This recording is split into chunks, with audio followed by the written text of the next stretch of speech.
4G। आलेख की रूपरेखा। परिचय। किसान आंदोलन का संक्षिप्त परिचय। आंदोलन के मुख्य कारण।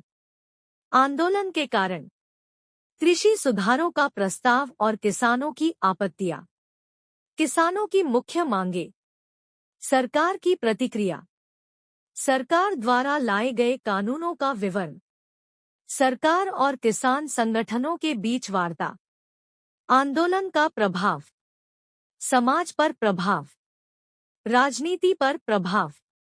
अर्थव्यवस्था और बाजार पर प्रभाव। समाज और मीडिया की भूमिका।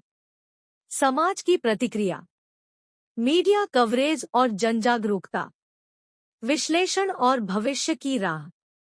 आंदोलन की सफलता और चुनौतियां। सरकार और किसानों के बीच संवाद की भविष्यवाणी। निष्कर्ष। आंदोलन के दीर्घकालिक प्रभाव। समाधान और आगे की राह। सरकार द्वारा लाए गए कानूनों का विवरण। सरकार और किसान संगठनों के बीच वार्ता। सरकार द्वारा लाए गए कानूनों का विवरण। सरकार ने जून 2020 में 3 कृषि कानूनों का प्रस्ताव रखा था, जिसका उद्देश्य भारत में कृषि बाजार को अधिक लचीला बनाना और किसानों को अधिक विकल्प प्रदान करना था। ये 3 कानून निम्नलिखित हैं।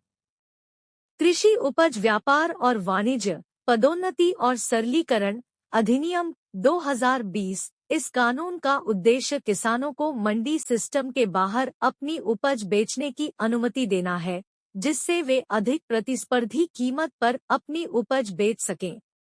किसान सशक्तिकरण और संरक्षण मूल्य आश्वासन और कृषि सेवा पर समझौता अधिनियम 2020। इस कानून के अंतर्गत किसानों और खरीदारों के बीच अनुबंध कृषि को प्रोत्साहित किया गया है, ताकि किसानों को उनकी उपज के लिए पहले से निर्धारित कीमत मिल सके।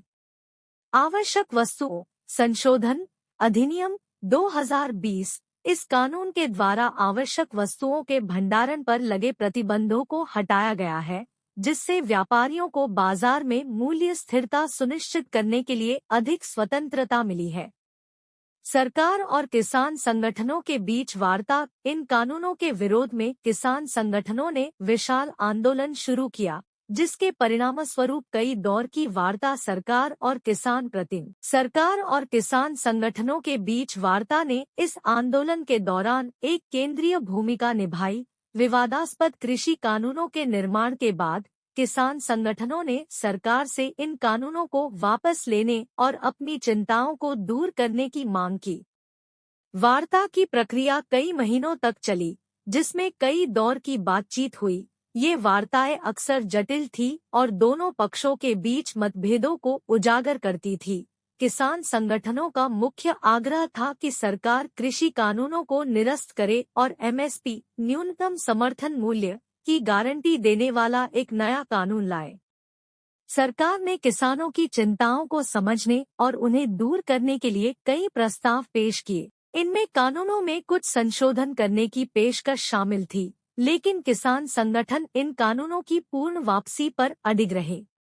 बातचीत के दौरान सरकार ने यह भी सुझाव दिया कि वह कृषि कानूनों को एक समय सीमा के लिए निलंबित करने को तैयार है, ताकि आगे की चर्चा की जा सके। हालांकि यह प्रस्ताव भी किसान संगठनों द्वारा अस्वीकार कर दिया गया, जो कानूनों की पूर्ण वापसी पर अडिग थे। अंततः इस गतिरोध ने किसान आंदोलन को और अधिक बल दिया और देश भर में व्यापक समर्थन प्राप्त हुआ।